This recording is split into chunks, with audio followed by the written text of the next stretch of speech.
We believe in a religion that emphasizes the importance of verification, and it emphasizes the importance of following knowledge and not following things that are uncertain. Like, we pursue truth, we pursue certainty. That's part of the core DNA of Islam, right? We don't just believe in something because it feels good to believe in it. And we don't believe in something because our parents told us to believe in it. That's actually the Qur'an's criticism of other religions, that they're not based on reason and the pursuit of truth. If you were to boil down the pursuits in our religion, they just boil down to two things: the pursuit of truth and the pursuit of justice. That's it. Those are the two pursuits. And the ultimate truth is Allah in that sense too, right? So you'll find the legacies of the prophets, all the debates that are mentioned in the Quran, all their struggles that are mentioned in the Quran boil down to those two things: the pursuit of truth and the pursuit of justice. The Quran criticizes two key groups of people. One group of people that were engaged in injustices. They're, unjust to the orphan, or unjust to, innocent people. They kill unjustly, they steal unjustly, they violate the rights of the weak, etc., etc. That's injustice. That's the battle against injustice. And then there are people that spread falsehood. It's a battle for truth. It's the pursuit of truth. And within that pursuit of truth, the Quran even comes after people that claim to be people of knowledge, like the rabbis, right? They had knowledge, but they were using their legitimacy, their titles, to bend the truth to what served their interests. So Allah even exposed that people that claim some sort of copyright or some kind of license to the truth can actually become corrupt also. That they can use it for whatever other means, political means and other sorts of means. Our history, Muslim history, is not immune from these problems. We don't have a glorious, cleansed, detoxed history. We have a difficult history. And there are people who made up stories about our religion, and then they popularized those stories. That happened, right? And then the problem is when we, over time, became passive as a civilization, we became passive Muslims. So you've heard certain stories growing up, and that's your Islam. Your Islam is based on these stories that you've heard your whole life. And then someone comes along and says, actually, that's not a real thing.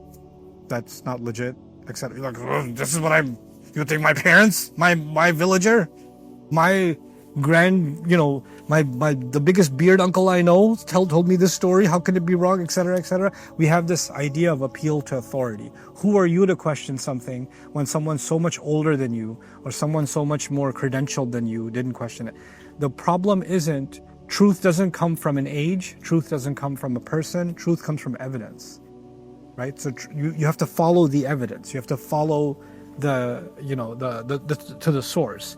And we apply this in every other situation except for our religion, unfortunately, right? So Muslims became far more interested in, I'm just gonna not think about something and just take it for what it is and not question it. I'm not telling you to question everything and become a skeptic. However, there are things that you don't have a choice but to challenge it, because your fitrah goes against it. The Quran goes against it. The legacy of our Prophet ﷺ goes against it. And there's going to be things like that are sometimes even mentioned in our books.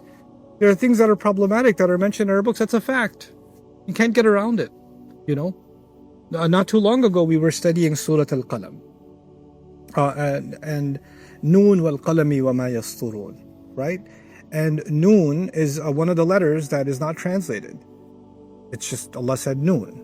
Right? So the Sahaba, many of them had opinions about what Noon means. And one of the suggested meanings of Noon from some of the companions of the Prophet ﷺ was that it's a giant whale in the sky, a whale in space. And on the fin of that whale, the earth is spinning. Right? That's an opinion found in classical tafsir. Now, do we accept that opinion?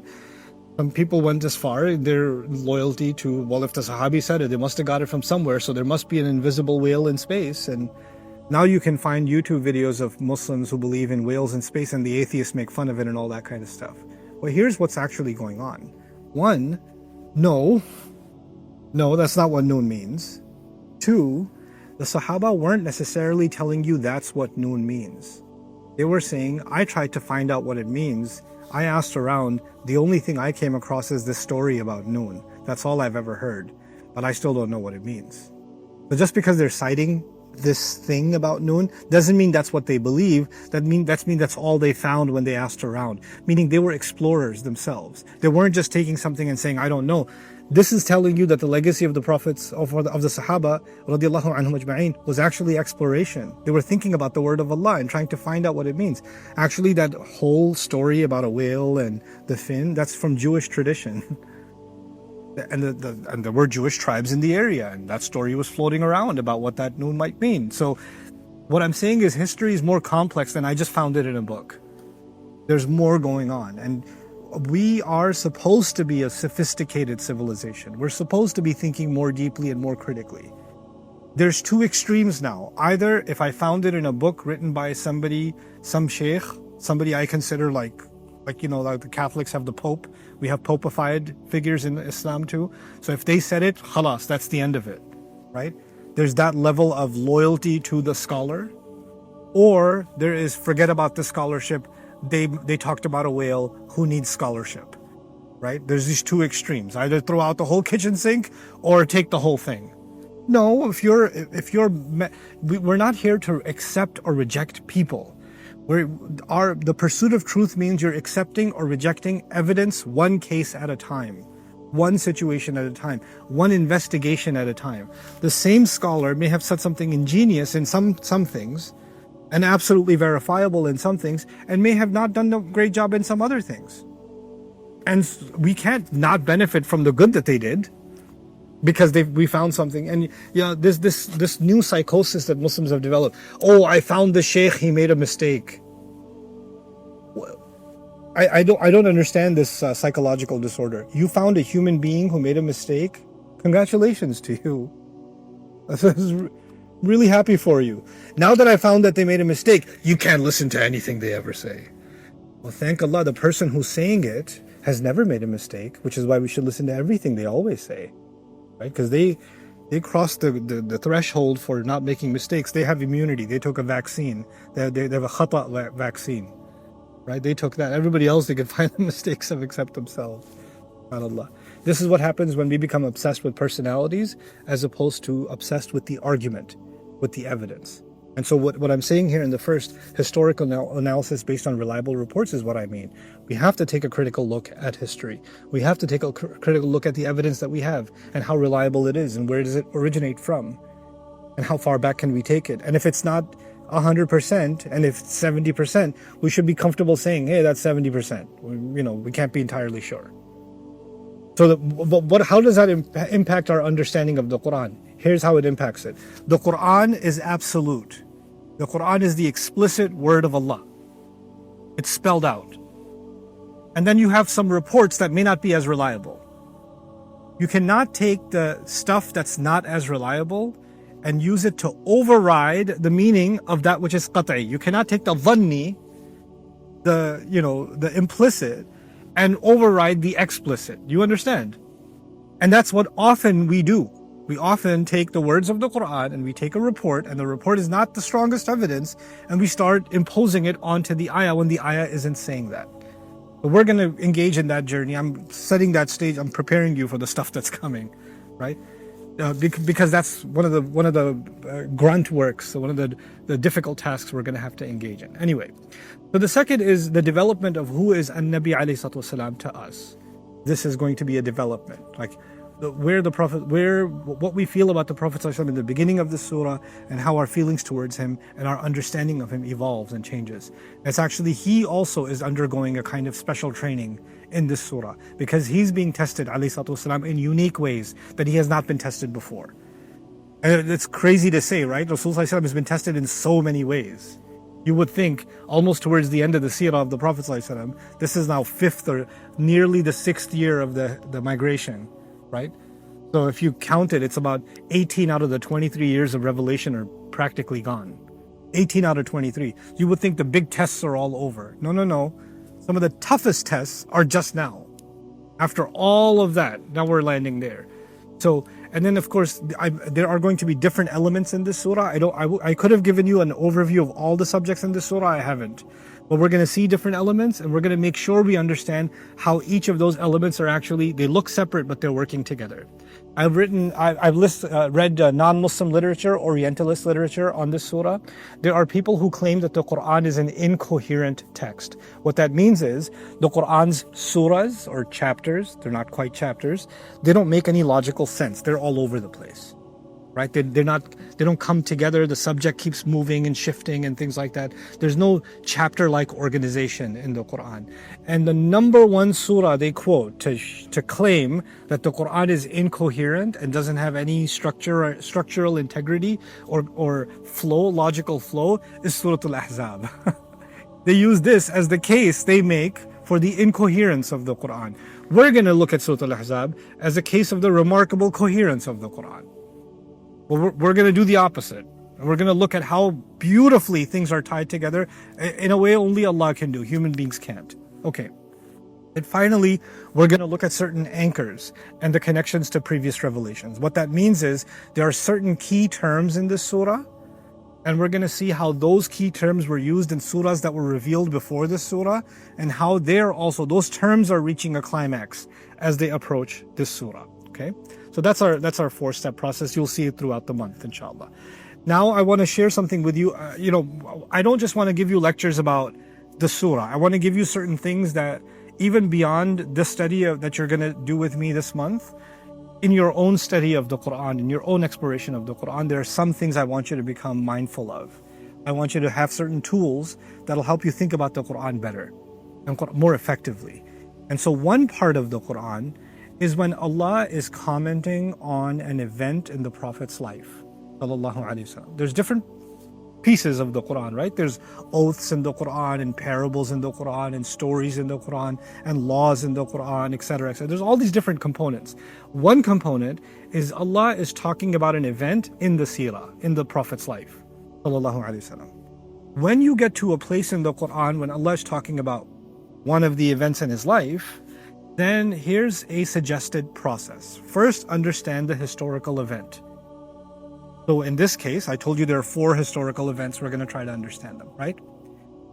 So first, you don't even look at the ayah. You're just trying to understand the historical event. What happened?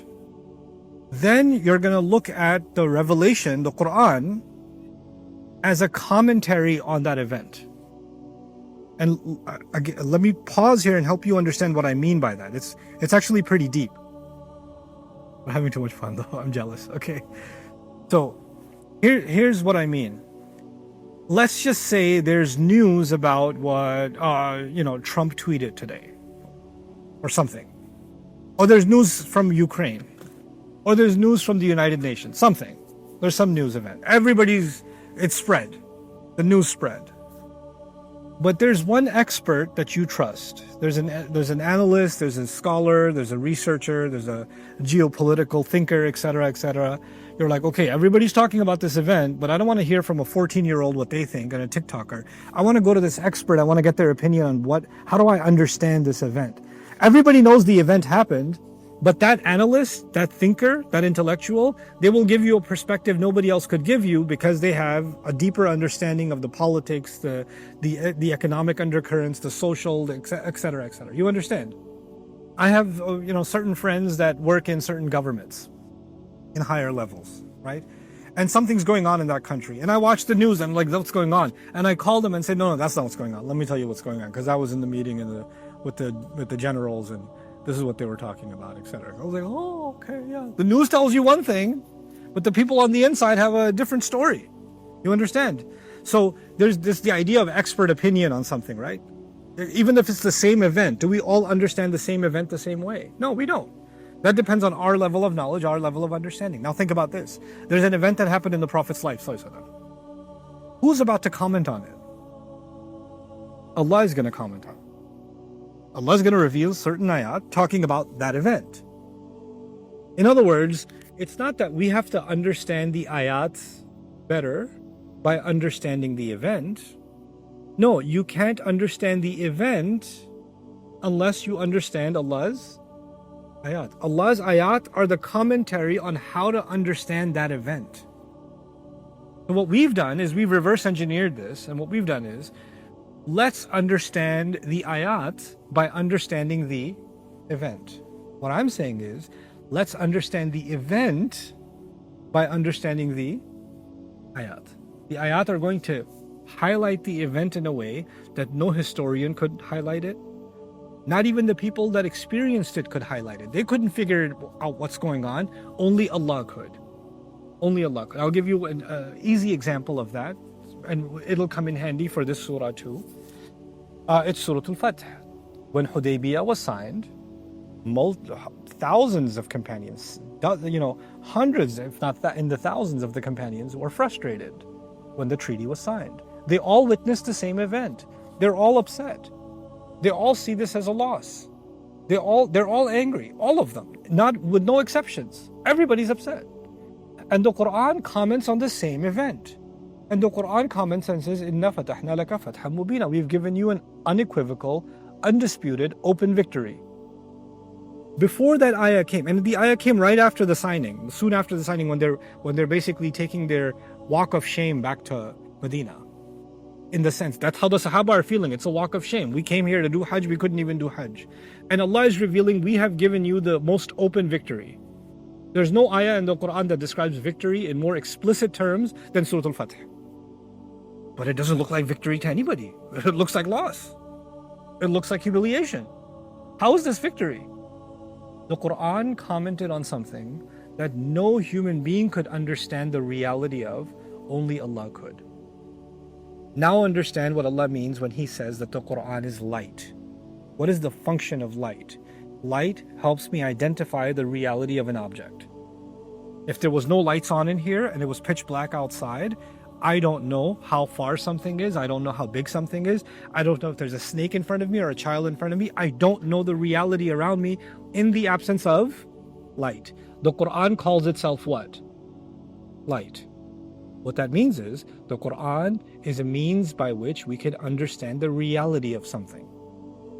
So when there's a seerah event and then the ayat come, the ayat are putting a light on that event that no history report can put. No other document can put. And so that's the ultimate lens by which to understand the event. That's the ultimate lens. Now what we've done is, because we reverse engineered it, we're like, let's shed light on the ayat by these reports. Right? How are you going to shed light on light? Light sheds itself on everything else. It's not the other way around. And this has bad consequences. In our understanding, we start getting gaps in our understanding because of that. So what I'm saying is, what's your process? First just look at the reports. First look at what are the historians saying. Then look at how is the Quran shedding light on this? How is the Quran talking about this event? But then there's the third. Now that the Quran talked about it, you have to ask yourself a really hard question. What am I supposed to learn from this? Okay, so there's this thing that happened, and then we know Allah talked about it. I get it, and this is how Allah talked about it. But in the end, the goal of all of it is my guidance. Your guidance.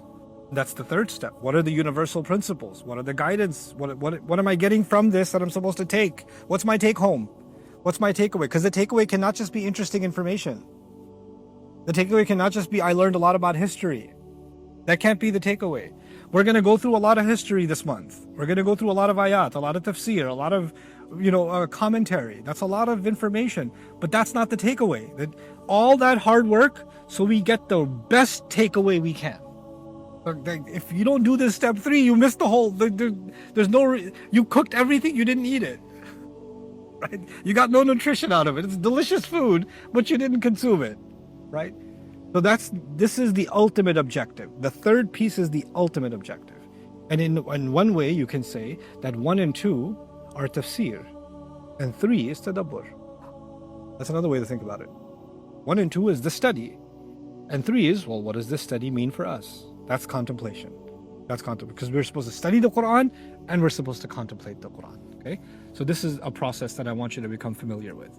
Now we're going to talk a little bit about the controversial marriage and why this controversial marriage of the Prophet ﷺ to Zaynab radiallahu anha, our mother, is at the center of this surah, and how we will see that this is a huge gift of Allah to this ummah, this marriage. And he was married to, in his lifetime, 11 women, 11 mothers of the believers, right? But this one marriage is a special gift of Allah recorded in the Quran for this ummah, and we're going to see why. So everybody's looking at it as controversy, right? And the Quran is going to take something that's controversial, and what's he going to turn it into? A blessing. He's going to reverse, and like it's light that without Allah's light we wouldn't have seen it. You ever seen those UV rays or lights that you shine on them and now you can see things you didn't see before? Or X-ray vision? That's what the Quran's going to do. So even though I'm using the word controversial marriage from the shallow lens. But by the time we're done looking at it from the Quran's lens, it's going to be the blessed marriage. It's going to be something else entirely. And then we're going to be ready to take something away from it that's going to illuminate our lives, right? So it's repeated in the very beginning in ayah number 4, in the middle between 36 to 38, and at the end towards, because it's 73 ayat of the surah, it's all the way at the end in ayah number 69 also. And there's some references to it in 58 and 60. And what's interesting is I mentioned there are 4 major events, right, that are in this surah. And this reference comes up in the neighborhood of each of those events. Like there's the reference to this, and then another historical event. Then a reference to this, then another incident. So all the other events in the surah are kind of circling around the marriage of Zaynab radiallahu anha to our Prophet sallallahu alaihi wasallam. So this is kind of like the tie-in to all of them is what's happening. Okay, now we have to understand something about the history, the backdrop of the surah, and I'm going to lay some things out for you before I show you the next slide. Badr was our first military victory. Everybody knows that. Uhud was a pretty devastating loss, right? The Prophet himself ﷺ was almost killed. This was one, of course, in part because of the treachery of the munafiqun, the hypocrites, but this also had other consequences. It emboldened people to question the leadership of the Prophet ﷺ, because if he's the Prophet guaranteed victory from Allah, how could he lose? Right? How could he lose? And because we were confused by, we're following the Prophet of Allah and we lost, and the Prophet himself was almost killed. How could he be the Prophet of Allah and he's almost killed? Right? So what Allah do? Allah revealed almost 60 ayat of Surah Al-Imran, Surah number 3, to help us understand Uhud. Just to process Uhud. Uhud, the commentary on how to make sense of Uhud after it happened was given to the Prophet ﷺ in Al-Imran after the Battle of Uhud. Okay? Now, even though now that we lost, let's understand the geopolitical climate. The Quraysh got their revenge because they lost in Badr. Now they got their revenge. Not only did they get their revenge, they're a little bit fired up. They're like, man, we got them. And they're down right now. They're injured. This is a good opportunity. We need to strike back and finish the job. But we know, even if we win, we're not going to be able to finish them off. We need more than that. Ka'ab ibn Ashraf, on the other side, the Prophet ﷺ had treaties with Jewish tribes, right? And some of those Jewish tribes, they were treacherous against the Prophet ﷺ. They broke their treaties. And some of those tribes got expelled in the meantime from Medina. And some of those tribes vowed revenge against the Prophet ﷺ. So after Uhud, not only are the Quraysh emboldened, they're like, we should come back and fight more. The Jewish tribes that are in the proximity of Medina are now going around trying to rally everybody and say, look, this is a problem for you guys. It's also a problem for us. This Islam thing is spread like a virus in Medina. We need to end this problem. So you guys come from the outside. We'll take care of business from the inside. And it's going to be easy money. Let's just kill all these people and take all their lands, all their homes, enslave their women and children, whatever we got to do. We'll just take all of it. And if the two of us are not enough, let's convince other tribes that this is going to be easy money, easy victory. Let's get us all together, which is Al-Ahzab, the different groups, different tribes, all thinking this is going to be an easy victory because we're all together. And now these legions of, tens of thousands are coming for the city of Medina. This is not a battle that's going to happen on the battlefield. It's going to happen inside the city. So this is civilian warfare. It's not battlefield warfare. They are completely okay with killing civilians. Badr and Uhud were on a battlefield.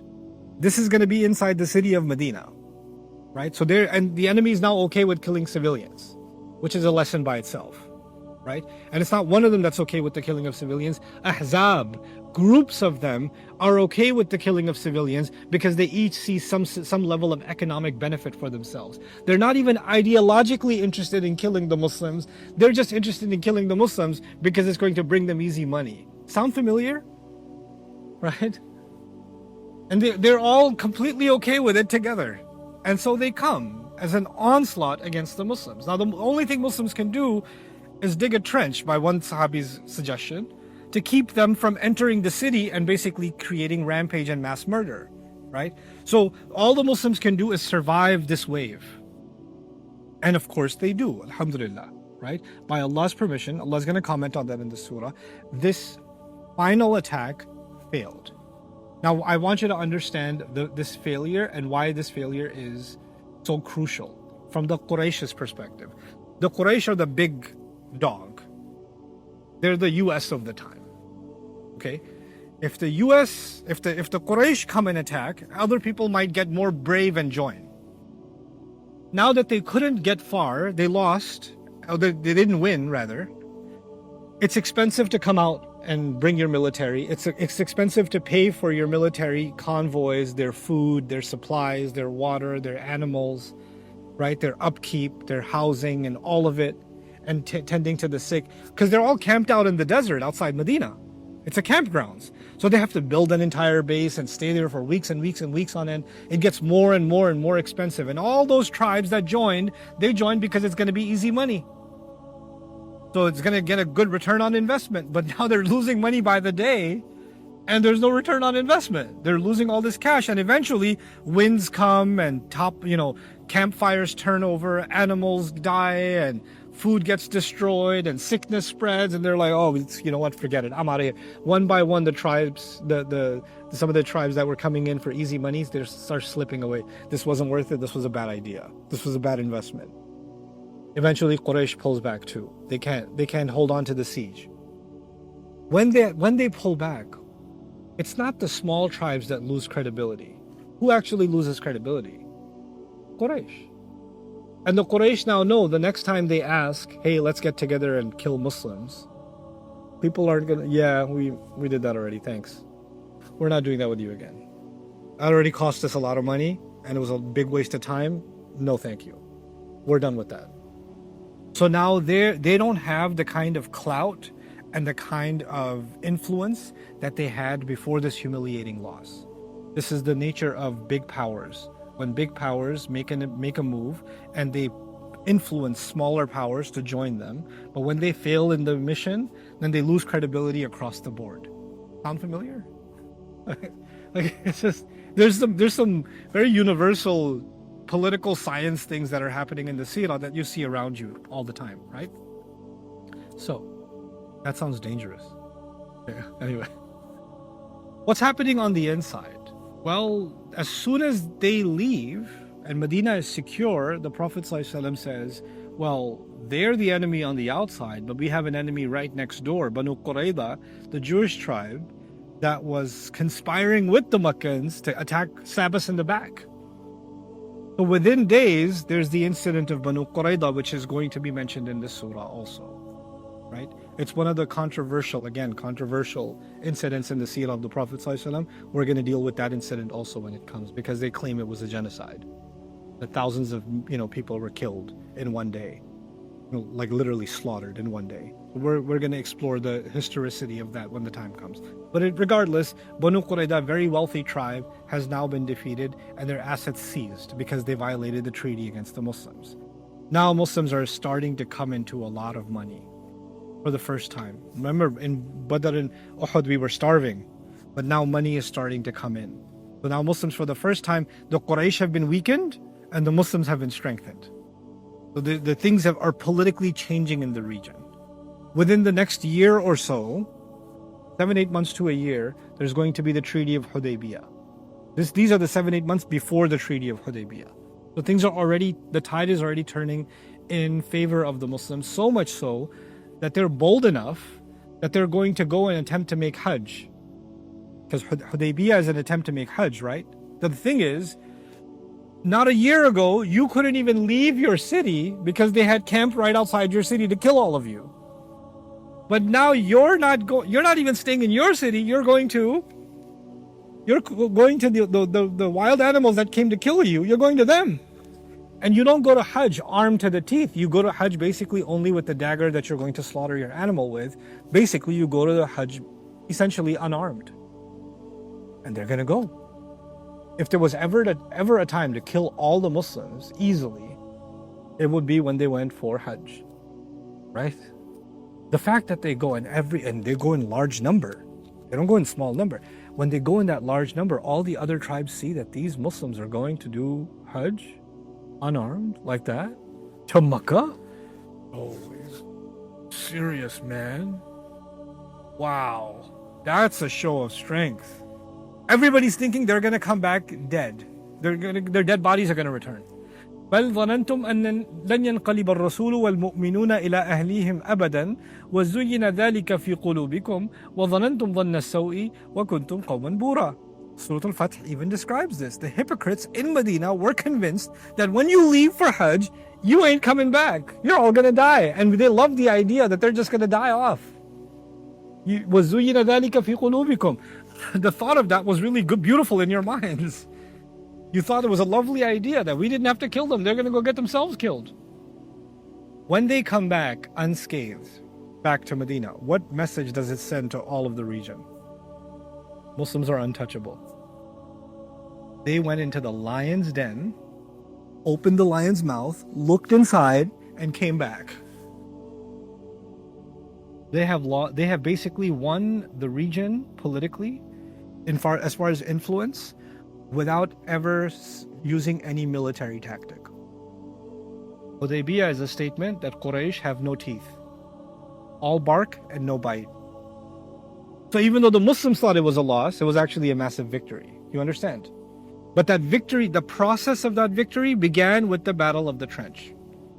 It began with that battle. Okay.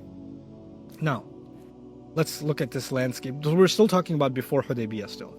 By this time, the Prophet Muhammad ﷺ was unquestionably one of the most powerful figures in the Hijaz. Unlike the earlier defensive postures, Badr, Uhud, Khandaq, all of them we were defensive basically. The Muslims began to project power proactively, launching expeditions with the express intent of engaging the enemy and consolidating authority. In other words, other than attacking Mecca, we went after everybody else. We started consolidating power, expanding our region, expanding our territory, and zones. There were some key military objectives. Number one, to enrich the Muslims, enrich the state. Now we have to have a treasury. Because barely, there were times that, in the seerah of the Prophet ﷺ, Fatima radiallahu anha comes to the Prophet ﷺ and says, I haven't eaten for 2 days, 3 days, and he lifts his shirt and he's got stones tied to his belly. You guys know the story, right? This is not that time. Now it's time to fill the coffers of the Muslims, the vaults of the Muslims with wealth, and build the treasury of the Muslims, and build a massive military enterprise. This is a completely different situation now after Ahzab. So the Sariya of Zayd ibn Harithah, and then where they intercepted and captured an entire Quraysh caravan returning from Syria. Remember Rihlat al-Shita'i wa-Sayf? Like the easy caravans that the Quraysh used to take that nobody used to touch? Well, the Muslims touched them. And Syria means when the caravan is coming from Syria, it means it's bringing goods from all across Europe and the Levant, the entire Roman Empire. They import goods, the trading port is Syria, and from Syria they bring it back and they're going to go sell it in Yemen, from where it's going to go into the marketplace in Africa and India and other places. So they're the pipeline. So they have all these expensive goods coming from the Roman Empire and from other parts of the West, and the Muslims capture all those goods. Elite goods, import brand stuff, right? Now this starts helping fund the Muslims in ways they've never seen before.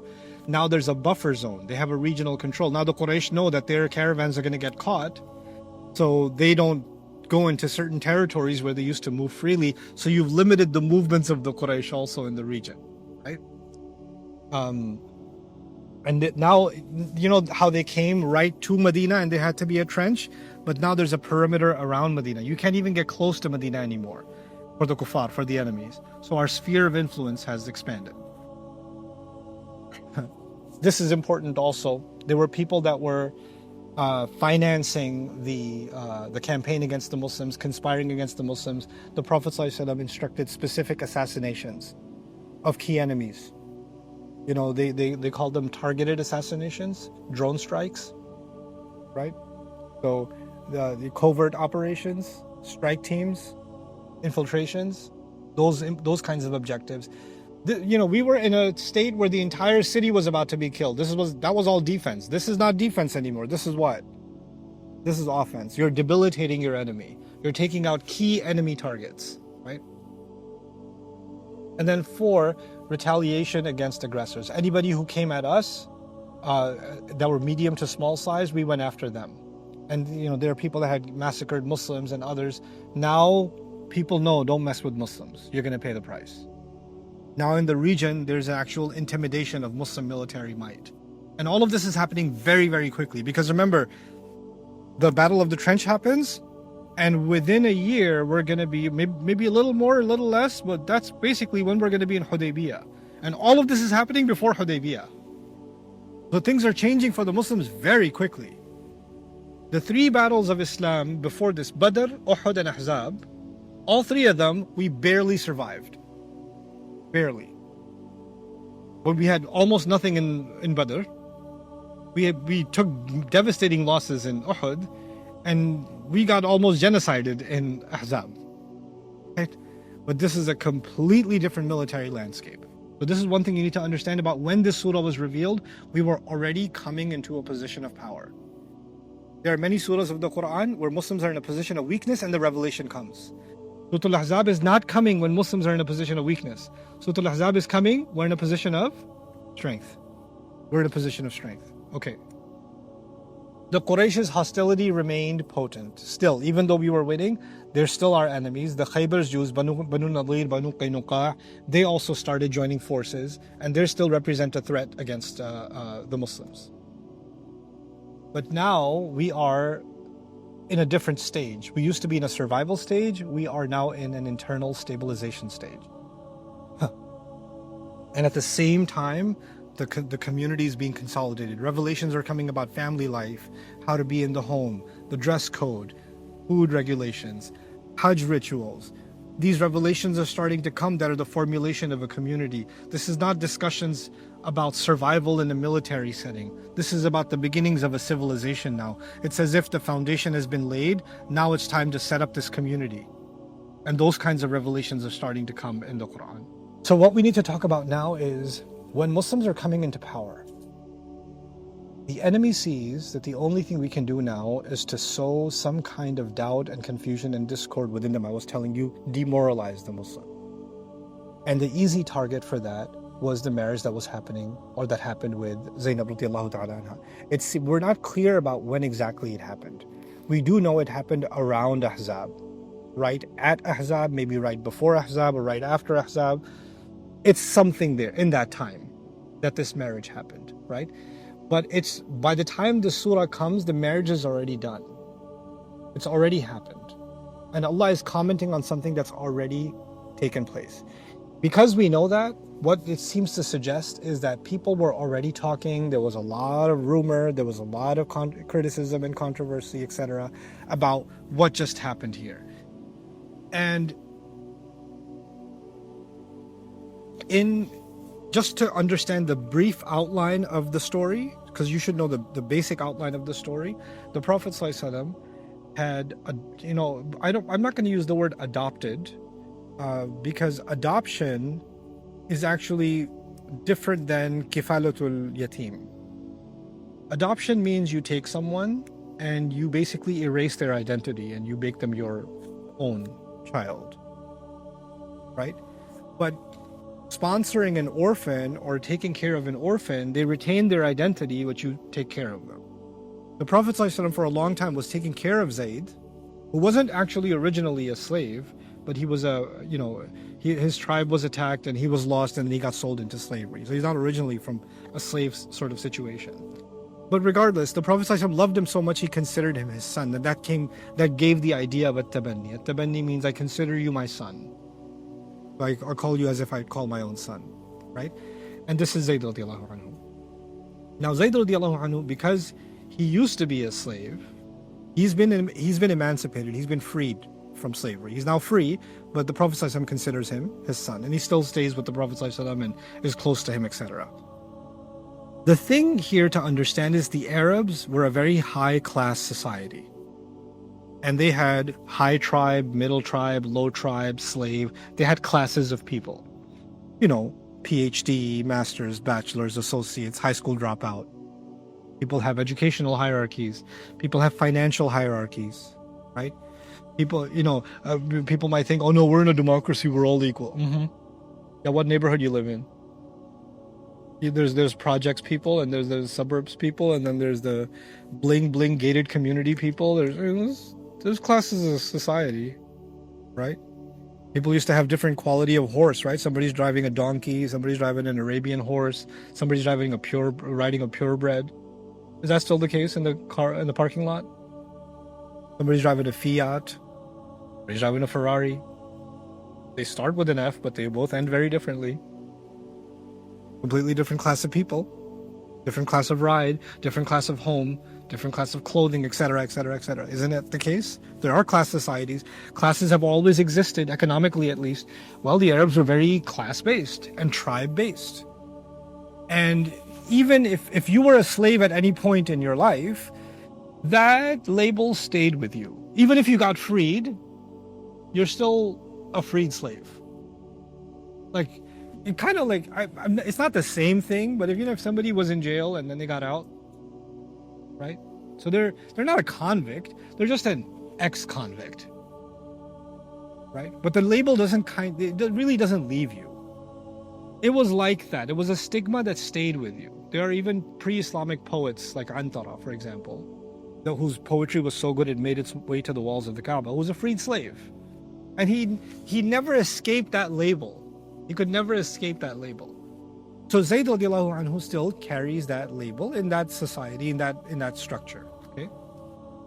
Zaynab radiallahu anha is from a very high class family. She's from the Hashim clan. She's a cousin of the Prophet ﷺ. And she's one of the elite families. Right? So you could think of the poorest neighborhoods in Chicago, Zayd, and the wealthiest neighborhood in Chicago, Zaynab. And the Prophet ﷺ wants to break the class divide, and he wants to make people understand that people should be able to get married regardless of their economic differences or social differences. So he recommends that Zaynab and Zayd get married. And Zaynab doesn't think it's a good idea. She doesn't think it's a good idea. And Zayd is also kind of reluctant, like, I don't think she's going to like me very much. Because I'm supposed to be qawwamuna ala nisa, like I'm supposed to be the head of the household, the caretaker, I'm the Amir of the house, and she's going to say, you're the Amir of my house?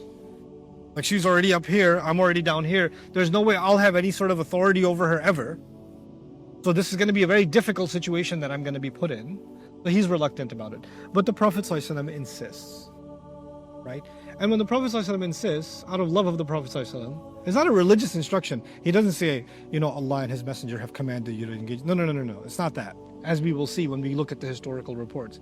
He's just strongly insisting. But in the end, it's the Prophet ﷺ, isn't it? Like, if he's insisting, it's going to be hard to say no. There are some Sahaba who have stronger will than others. The Prophet ﷺ asked one young man to sell him his donkey. He said no. No, I'm not going to sell it to you. The Prophet is asking you to buy his donkey. No, you can't have it. Right? He wouldn't give it to him. But that's okay, right? So, but in the case of Zayd and Zaynab, they cave. They're like, okay, fine, we'll get married. So they get married. Now when they get married, it's just not working out. There's just too much of a difference between them. We don't know the inside story. The reason we don't know the inside story is because it's none of our business. That's why we don't know the story. I could tell you she was high class, he was from, slave clan. That's why she just couldn't handle his lower class status, or, she couldn't deal with living in that kind of housing. I could make all that up. It might be entertaining for you. But is that history? No. You know why? Because we don't know. You know why we don't know? Because no one knows what happens between a husband and a wife. Except who? The husband and the wife. We don't know. All we know is it wasn't working out. That much we know. Why wasn't it working out? Do you think this is what happened? Do you think that is speculation into people's personal lives? Is that something that Islam prohibits or speaks out against? Speculation into people's personal lives? But you know what? For some reason, when it comes to the best people, the Sahaba, we're very comfortable with our speculation. What must have happened? Why do you need to know what must have happened? What you gonna get? What are you gonna make a chara out of that? What are you gonna get out of that? If this was very important for your guidance to know exactly what went down, Allah would have recorded it. The Prophet would have told us about it. Allah and His Messenger's job is to communicate guidance. If they didn't do so, there's a reason. There's a reason. All you need to know is it wasn't working. That's all you need to know. And every other detail, just put a big none of my business sticker on your notes. Like, just look at that every day. Okay? There's a nosiness that Muslims suffer from. And they bring that nosy, they're already nosy in their own personal lives. Right? There's already nosy in, so what are you doing here? How long are you here? Like, I mean, people get weird around me, that's okay. I'm used to it. I ran into somebody in the elevator. I was in another country. You're here? My first impulse was to say no. I said, yes, I am. Oh, what are you doing here? Are you in this hotel? Now I'm getting uncomfortable. What floor are you on? How long are you here? Are you going to be here tomorrow? You come here every day? Is this where you have breakfast? Oh, okay. So, like, what are you going to do this evening? Do I know you? That's okay. People get curious. I feel like people think people that have a public profile or public access, like public property also. And so that's okay. But it's not just about celebrities. You go to somebody's house and like, oh, so tell me about your shoe size. Tell me about your fingerprints. Like, they want to get all this information out of you. And we think it's okay even within the study of our religion. It's not. It's not. I'll stick to the facts. The facts are the marriage wasn't working. Zayd comes to the Prophet ﷺ and says, it's not working. We're not compatible. How they're not compatible? Again, none of our business. The Prophet ﷺ now feels reluctant to tell him get divorced. Why? Because whose recommendation was it? The Prophet's recommendation. And of course, Zaynab is from a high family. And the sociological reality, we don't know this for a fact, but there are some things we can say with some degree of confidence. When you have a high profile family, you have a higher tribe or, a prime minister or, somebody who's, very famous or whoever, right? An elder. When there's a divorce in that family, it's a much bigger impact. It's not just two people got divorced. Everybody's talking about it. It can make its way into the news. It can make its way into the tabloids. It can affect the political situation, because they're a high tribe. Celebrities, everything about their personal life becomes like sensational, right? So it's not like everyday people having a relationship problem. This becomes a much bigger problem when it's high profile, right? And it's much more looked down upon. That's why, royal princes and princesses, etc., they get married, but they don't get divorced. And even if they do all kinds of stuff, but they don't get divorced because it's a bad look, right? So she's from a high family. And now Zayd is insisting that he wants to get divorced. This is going to be a very bad look for her and her clan and her tribe. On top of that, it's the Prophet ﷺ who recommended this marriage. So the Prophet ﷺ is telling him, don't do it yet. Don't do it. Amsik alayka zawjak. Just don't divorce her. Now there are multiple opinions here, some of them very flimsy, very weak, but the strongest one that I can find, that I think is the most convincing, and we'll look at the evidences tomorrow inshallah, is that Allah at one point revealed to the Prophet ﷺ that he's going to be marrying Zaynab. Allah revealed it to him while she was already married to Zayd. Allah revealed to him that she's going to be marrying him. Now Zayd's coming along and telling him that he's having trouble in the marriage, he wants a divorce. But the Prophet ﷺ, he could have done two things. He could have just said to him, well, Allah revealed to me that I'm going to marry your current wife, so why don't you just divorce her and let's just get this over with and I'll just marry her. Because Allah has revealed that to me already, so why delay, right? But what does he do? He says, keep your wife, have taqwa of Allah, do the best you can basically, stay in the marriage. The question then is, if he knew that he's going to marry her, why is he telling him to stay in that marriage? Again, we don't know why exactly, because Allah didn't say.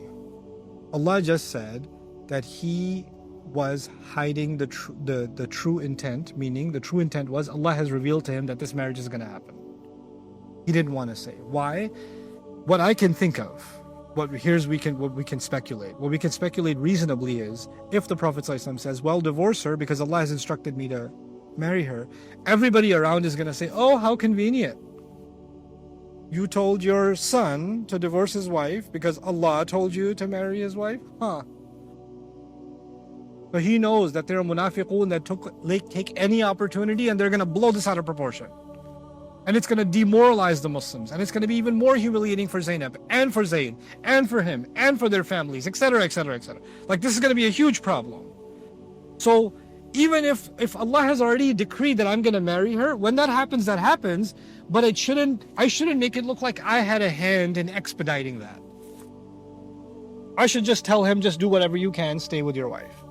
So it shouldn't look like it came from me. It shouldn't look like that. Right? Now, the interesting thing is, Allah told Zayd radiallahu anhu, don't divorce her. Amsik alayka zawjak. Explicit words in the Quran. Hold on to your wife. Who's instructing here? Who's giving the instruction? The Prophet. The Quran, this surah says, whenever Allah and His Messenger give an instruction, it is not up to a believer to have any choice.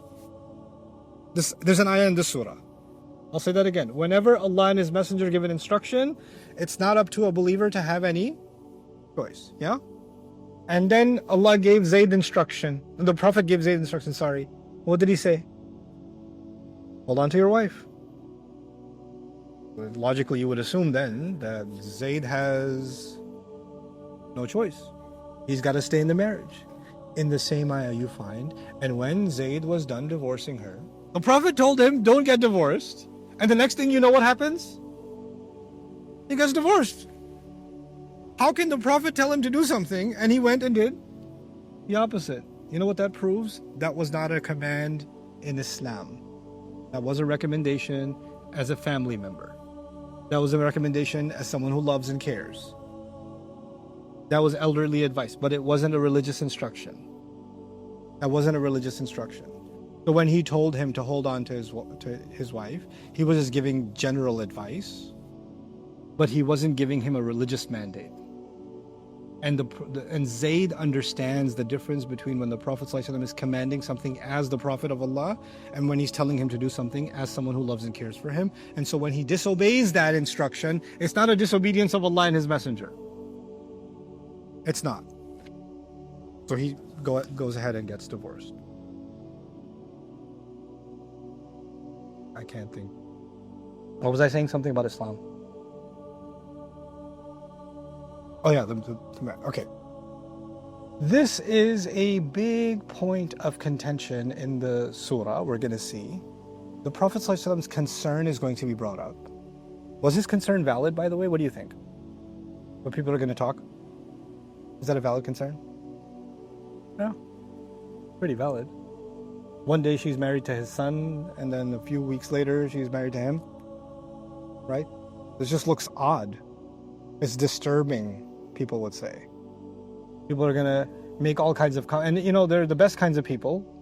But, you know, back in the... I can't say for sure if they were Pakistanis back then. But they were Pakistani-like people. They're like, you know, I don't have a problem with it, but some people are saying it's really disturbing. There's some people that just... some people are saying, like, there's no way to justify that. And I don't even know what to say to those people. Who are these some people? Can I meet them? No, I'll ask some people if they know some people. You don't want to make it sound like you're saying it, but there's always someone called some people, right?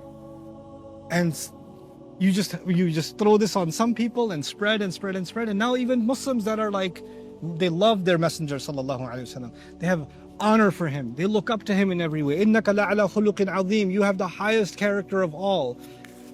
And what, he married his daughter-in-law? Is that what he did? Why did he do that? Well, you know, and the surah hasn't been revealed yet. The surah hasn't come and said, I made you do it. Because the surah is going to say that.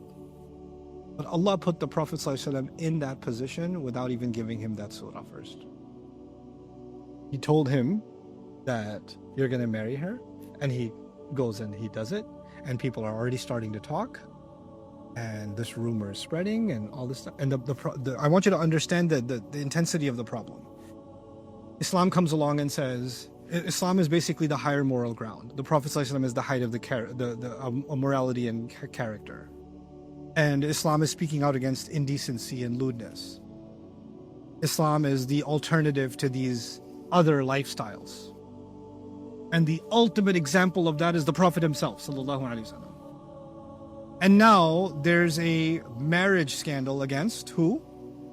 The Prophet sallallahu alaihi wasallam. And on top of that, let's make this even spicier, the Prophet sallallahu alaihi wasallam had 4 wives.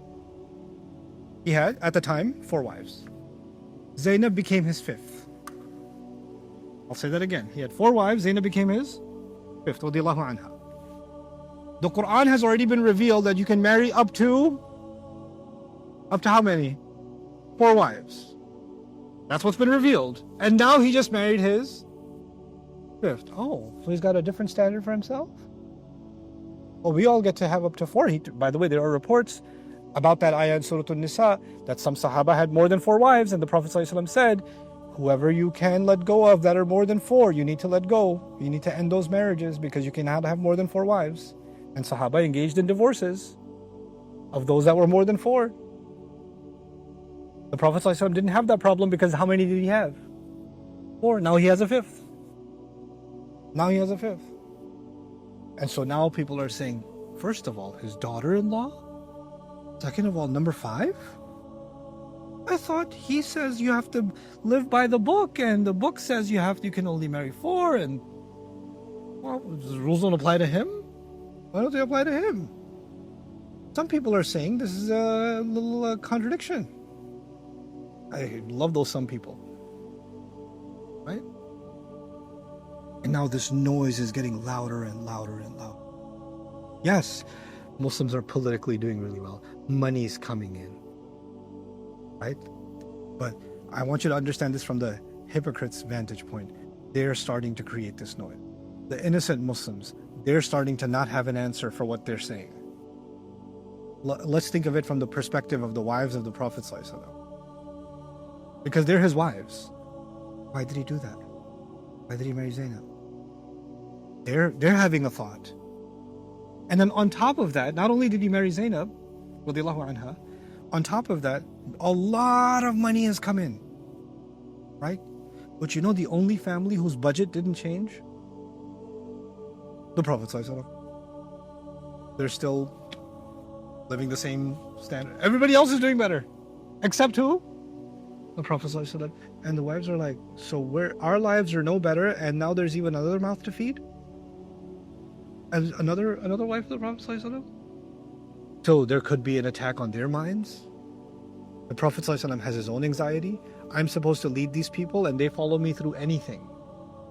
And if they start questioning my integrity, how are they going to follow me?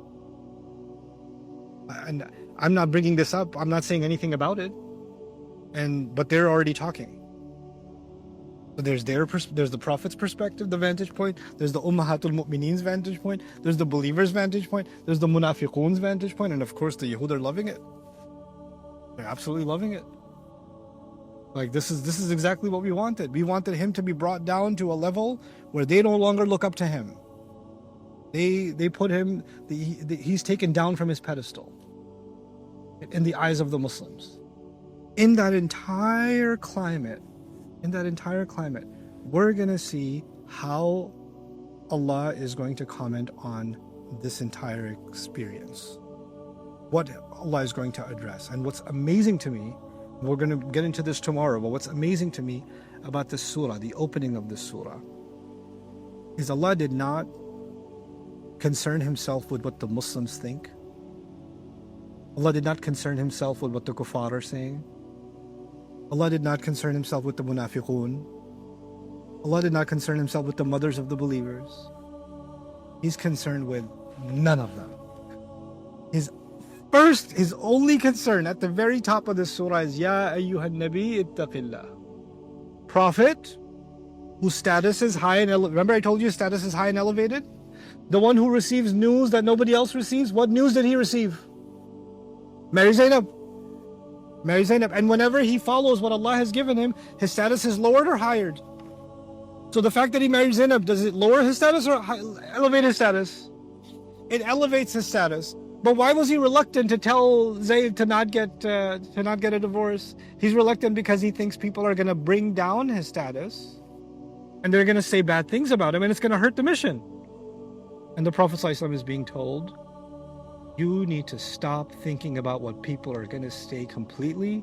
You need to only be you need to be only cautious and fearful of Allah and Allah alone. Ya ayyuhan nabi ittaqillah is like saying, Prophet, stop caring about everyone else.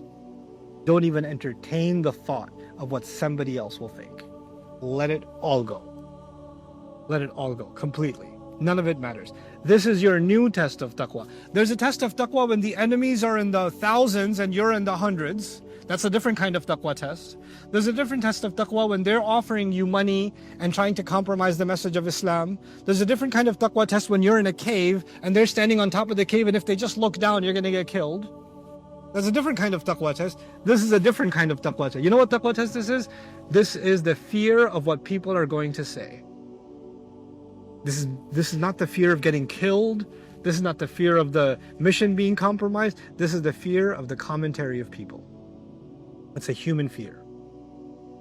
And the Prophet ﷺ felt an inclination of it, and Allah Azza wa Jal told him, never let that fear enter you. Ittaqillah.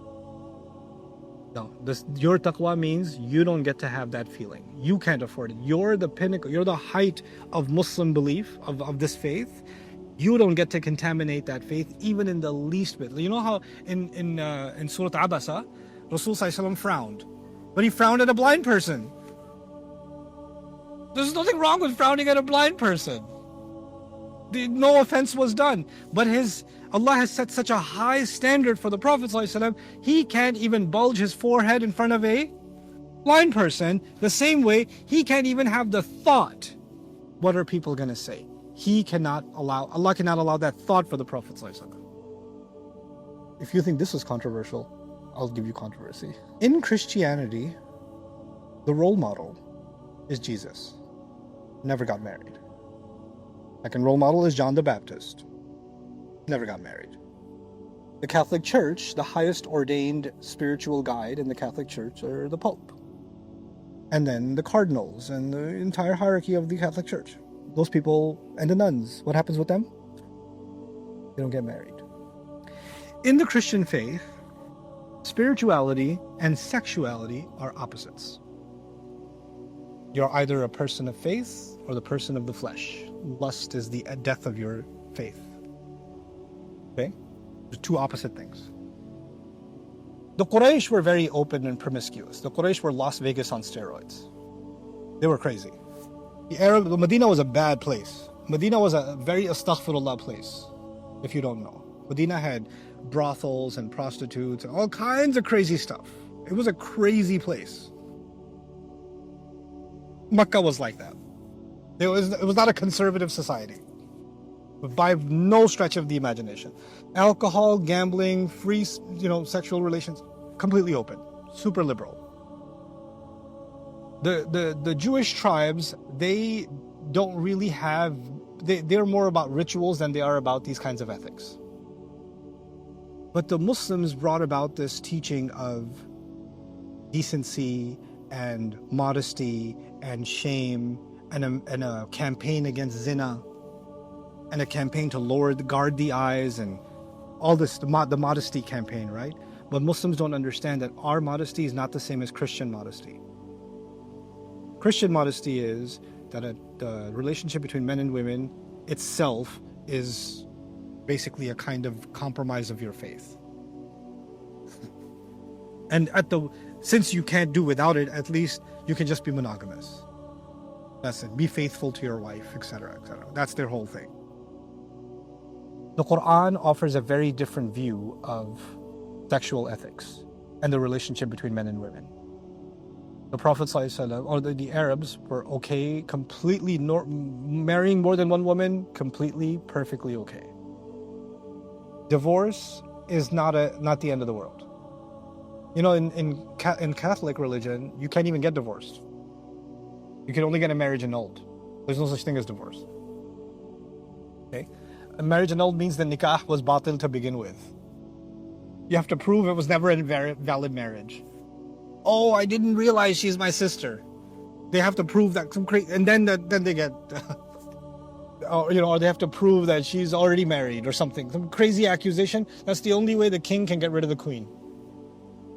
That's how they do it. That's why they had all these illegitimate relationships, because they don't have that. Islam came and it brought 4 or 5 things. I'm going to list them to you that revolutionized marriage itself. How the world saw marriage before Islam, and what the Quran brought, what Islam brought, how it saw after it. Okay, 1, Allah made marriage easy. There's no high requirements. Number 2, it gave men exclusive financial responsibility over the wife and the children. Women aren't financially responsible, men are exclusively financially responsible for the wife and the children. 3, the Quran made divorce through a process easy. Follow the process and you can get divorced. And the Quran never talked about why you should get divorced. The Quran just talked about how you should get divorced. So the divorce, by the way, was either it wasn't even a process and you could just throw someone out, or you can never get divorced. It's the worst thing ever. What 3 things did I list so far? What was made easy? Marriage was made easy. So now the whole tribe doesn't have to have this approval or that approval, and we have to have this ceremony. No, just ijab and qubul, khalas, goodbye. You can get married at a Dunkin' Donuts in Islam. It's still valid. So long as it meets the conditions, it's valid. Right? What's the second? Finance becomes the man's responsibility over the wife and the children. 3, divorce with a process. It was given a process and it was made easy. It was given a process and it was made easy. 4, remarriage was made easy. Remarriage was made easy. Because in the previous world, in higher society, when a woman is divorced, she is forever what? She's cursed. Don't even invite her to a wedding because she'll probably infect other women with divorce. Right? This is Jahiliyyah society. Also in Muslim countries nowadays.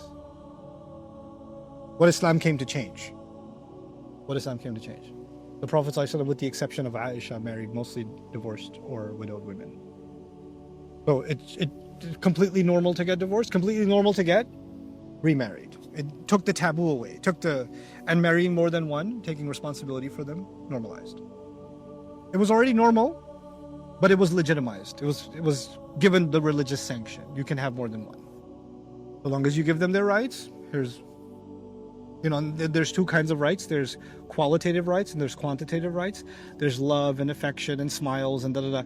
There's the feeling or meaningful conversations. You can't ever be equal in that. Like, you can't even have the 2 equal level conversations between 2 of your kids. It's never going to happen, right? You can't have 2 equal level conversations between a mom and a dad. Not going to happen. But time, finances, like, can you give each one their rights as what they deserve? That is, you have to give rights. So that's the adl. If you could do that, normalized. Right? Now, what did we do? Muslims, forget non-Muslims. Forget about that. What did we do? We came along and we said, marriage is too easy. We should make it a little harder. We should make it more expensive. We should put more requirements. We should especially make it more difficult for girls. Right? And if they're already divorced, then inna lillahi wa inna ilayhi raji'un. And of course, then on top of that, we shouldn't allow a divorce to ever happen because it's worse than death. Right? Fathers will tell their daughters in the Muslim world now, the only way you're coming back here is in your box. right? With your kafan on. Otherwise, don't come back here. So we made marriage difficult. Then we made what? Divorce difficult. Then what's the third thing? No. Financial responsibility.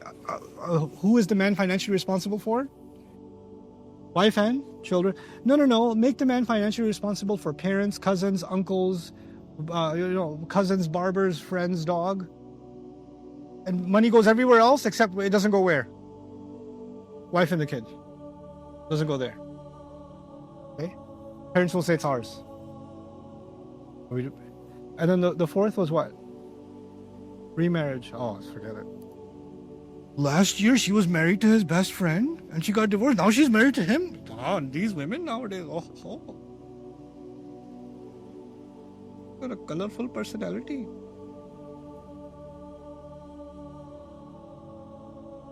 The Prophet ﷺ was put in the most controversial situation. Someone who's allegedly his own son, and he's marrying his alleged daughter-in-law, right? Why? Because Allah wanted to make clear, if it's halal, haram. You can marry whoever you want. There is no, she was married to the older brother and then he died and she married the younger brother. She did this and he did this. No. Or she's so young, he's so old. Or he's so young, she's so... No. Are they adults? Is it halal? That's it. Goodbye. There's no tongues. There's no mouth running. The Prophet ﷺ was put in the front line of people making comments. Front line. He'd have to hear the comments from all of society about this marriage. Why? Because Allah wanted him to be just like he has to be in the front of the battlefield, right? He's in the front of this battlefield, taking all the arrows of people's mouths so that he breaks something. If he can take it, anybody can take it. If it's halal, it's not a problem. If it's halal, it's not a problem. If Allah made the fifth one halal for him, and he didn't make that halal for anybody else, then he's going to do it because Allah made it halal for him. I don't care what anybody else says. If you live in a society where a second wife is haram for you, and a third wife is haram for you, the fourth, forget even the thought of a second wife is haram for you, right? Then let everybody be angry. It's okay. If you're not doing anything wrong, if you're not violating anybody's rights, and this is between a husband and a wife. I'm not encouraging you guys to go jump off a cliff. But what I am saying is, if Allah made something halal, then it doesn't matter what people say. I'm going to leave you with this. There are two battles. One battle in Islam is to fight against the haram. Please understand this clearly. One battle in Islam is to fight against the haram. The other battle in Islam is to stand up for what is halal. You have to stand up for what is halal, because corrupt society will make haram easy, and corrupt society will look down on halal. They'll make comments about the halal. And you have to stand up for the halal and take the hits for the sake of the halal. And the first one who took those hits was Rasulullah sallallahu alaihi wasallam. This marriage represents the breaking of all the taboos people create that have no basis in this deen. If Allah has no problem with it, then nobody can run their mouth. ذَلِكُمْ قَوْلُكُمْ بِأَفْوَاهِكُمْ وَاللَّهُ يَقُولُ الْحَقَّ وَهُوَ يَهْدِي السَّبِيلَ. That's what this marriage actually represents. That's what the wisdom of this marriage is. And we're going to dive deep into this, the incident and what we can pick out from it. But the most important thing you need to take from it is how the Quran challenged social ignorance. What are people going to say? People are going to talk. And by the way, who are those people? Do you know who they are? No one knows. But everyone's afraid of them. You know who they are? You.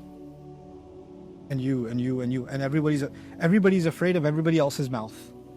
And you know what? That's when you're afraid of people's mouths, that's when you can only have one fear in your heart. Either you have the fear of Allah in your heart, or you have the fear of the people's mouths in your heart. Allah did not give you how many hearts? 2 hearts. You can have one heart for the people's fear, one heart for Allah's fear. مَا جَعَلَ اللَّهُ لِرَجُلٍ مِّن قَلْبَيْنِ فِي جَوْفِهِ. Allah did not put 2 hearts inside of any man. Yeesh. And the first of that, the frontier of that battle is fought by the Prophet himself. That's why he's told, Ya ayyuhan nabi ittaqillah. This will not reduce your status. It only elevates your status. You're liberating society from the chains that bind them down. وَيَضَعُ عَنْهُمْ إِصْرَهُمْ وَالْأَغْلَالَ الَّتِي كَانَتْ عَلَيْهِمْ. Syrian refugees, flood refugees, Rohingya refugees, earthquake refugees, right? And you have refugees in, let's say, American, America it's illegal to even have more than one wife or whatever, but imagine refugee communities, right? And all their husbands have died in war zones, etc. And they have children. And there are men that are capable and want to marry more than one, but it's been made haram for them culturally. What's going to happen to those women? Nobody will fulfill their right. Those children will not have a father figure. Nobody will take care of them. Crime will increase. Losing the faith will increase. Corruption will increase in society. Desperation will increase in society. All why? Because we didn't stand up for something halal. When you, by the way, every time you close one door to halal, any door to halal, every time you close it, what opens? Doors to haram open. Guaranteed, guaranteed. Every time you close a door to any halal, it will open multiple doors to other harams. Then you only get to blame yourself for closing the door to the halal. That's the reality of it. Rasulullah is being told, marriage in Islam is beautiful. It's fluid, it's open, it's in a sense very liberal. You can marry whoever, there's no class restriction. If it doesn't work out, that's okay. There's no till death do us part. That's okay, so long as we can be good to each other, so long as we can hold up the taqwa of Allah. I can be a good husband to you, you can be a good wife to me, we should stay together. If we're not able to do that anymore, what's my mother going to say? What's my father going to say? What's my uncle going to say? What's going to happen to the kids? What's going to happen to... Hold on a second, what's going to happen to the kids? Who's more concerned about the kids, you or Allah? Like, Allah's not concerned about the kids? We'll talk about that too. How does Allah protect kids in a divorce? We have to talk about that too. It'll come. It'll come. Because Allah never allows something that creates fitna. Allah only يُحِلُّ لَهُمُ الطَّيِّبَاتِ. Allah only makes things halal that are good and pure. وَيُحَرِّمُ عَلَيْهِمُ الْخَبَائِثِ. He only makes things haram that are filthy inherently. So when you close a door to halal, you are opening the door to filth. You're creating filth in society. It's our lack of understanding of the halal that we run away from it so quickly, and we create a new set of rules, boxes, that society creates for us. Now Muslims live in more boxes made by people than ever made by Allah. We live in cage societies. We live in cage societies. That's the truth of it. And Allah is going to call those cultural standards what they are, running your mouth. That's all it is. ذَلِكُمْ قَوْلُكُمْ بِأَفْوَاهِكُمْ. These are just words that just come out of your mouths. That's all they are. Literally, that's what he says.